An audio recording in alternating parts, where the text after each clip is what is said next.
अयोध्या राम मंदिर में चढ़ावा चोरी के मामले को लेकर सियासी घमासान लगातार तेज होता जा रहा है। इस बीच महाराष्ट्र सरकार में मंत्री और बीजेपी नेता नीतीश राणे के एक बयान ने इस विवाद को नया राजनीतिक रंग दे दिया है। नीतीश राणे ने विपक्ष पर तीखा हमला बोलते हुए विपक्षी दलों के नेताओं को औरंगजेब के वंशज कह डाला, जिसके बाद राम मंदिर चढ़ावा चोरी का मामला एक बार फिर राजनीतिक बहस के केंद्र में आ गया। राणे ने कहा, जब मस्जिदों के चंदे की कथित हेराफेरी हुई या हज यात्रा के दौरान धन का कथित तौर पर दुरुपयोग किए जाने के आरोप लगे, तब उन्होंने कभी मस्जिदों के बाहर प्रदर्शन नहीं किया। ये लोग औरंगजेब के वंशज हैं और हिंदुओं को बदनाम करने का कोई मौका नहीं छोड़ते।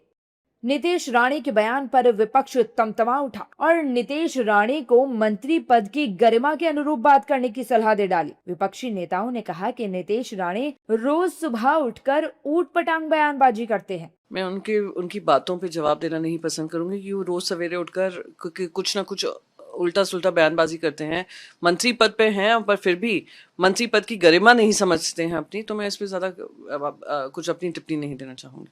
कमाल की बात है, राम मंदिर भगवान हमारे आराध्य हैं, उनके दान पात्र में अगर किसी ने चोरी की है और उस चोरी के मुद्दे को हमने उठाया है तो हम औरंगजेब के वंशज हो गए, और जिन्होंने चोरी की है वो साधु संत के वंशज हो गए। ये कैसे हो सकता है? चोर जो है वो चोर होता है, संत जो है वो संत होता है। तो नीतीश राणे किसको औरंगजेब कहना चाह रहे हैं? कहीं ऐसा तो नहीं कि वो कहना चाह रहे थे कि चोर औरंगजेब के वंशज हैं? नीतीश राणे मुझको नहीं लगता है कि राम भक्त है। अगर वो राम भक्त होते, मर्यादा पुरुषोत्तम राम के बताए रास्ते पे चलने वाले होते तो ऐसी शब्द कभी इस्तेमाल नहीं करते।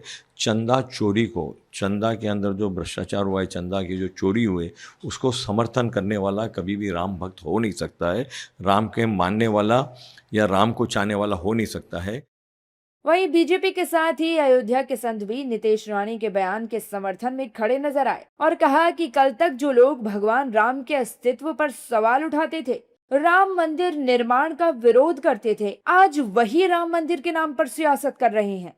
उन्होंने किस कॉन्टेक्स्ट में कहा, परंतु ये तो सच है कि कल तक जो भगवान राम का अस्तित्व पर प्रश्न उठाते थे, जो कहते थे कि मंदिर नहीं बनना चाहिए। कपिल सिब्बल जब कांग्रेस पार्टी में थे और आजकल सपा के समर्थन से राज्यसभा में हैं, वे ये कहते थे कि राम मंदिर का फैसला 2019 के चुनाव के बाद आना चाहिए। तो जो लोग लगातार विरोध करते रहे और जिनके सहयोगी दल सनातन को HIV एड्स कहते हैं या डेंगू कहते हैं, तो वे उसी सोच के हैं जो कि औरंगजेब की सोच रही होगी। निश्चित तौर पर नीतीश राणा जी के इस वक्तव्य को मैं समर्थन करता हूं और उनके इस विचारधारा से मैं सहमत हूं। जिस तरह से जितने भी ये इंडी गठबंधन के नेता हैं आज सनातन के ऊपर और संस्कृति के ऊपर बात कर रहे हैं, यही वो लोग हैं जो सनातन को मिटाने की बात करते थे, यही वो लोग हैं जो राम के अस्तित्व पर सवाल खड़ा करते थे, राम जी को काल्पनिक कहते थे, यही लोग हैं जो राम भक्तों के ऊपर गोली चला करके अयोध्या को रक्त रंजित करने का काम किए।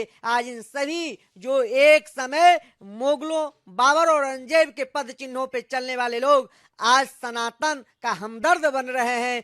बिल्कुल बिल्कुल सही बात है और मैं उनके बात का समर्थन करता हूं, क्योंकि ये जितने विपक्षी हैं ये औरंगजेब के औलाद हैं। इनको औरंगजेब से प्रेम था, इनको बाबर से प्रेम था, राम से प्रेम नहीं था, राम से आस्था नहीं था। सनातन के खिलाफ बोलना, सनातन धर्म को लेकर के डेंगू मलेरिया बोलना, ऐसे ऐसे लोग आज अपने आप को राम भक्त बनते हैं।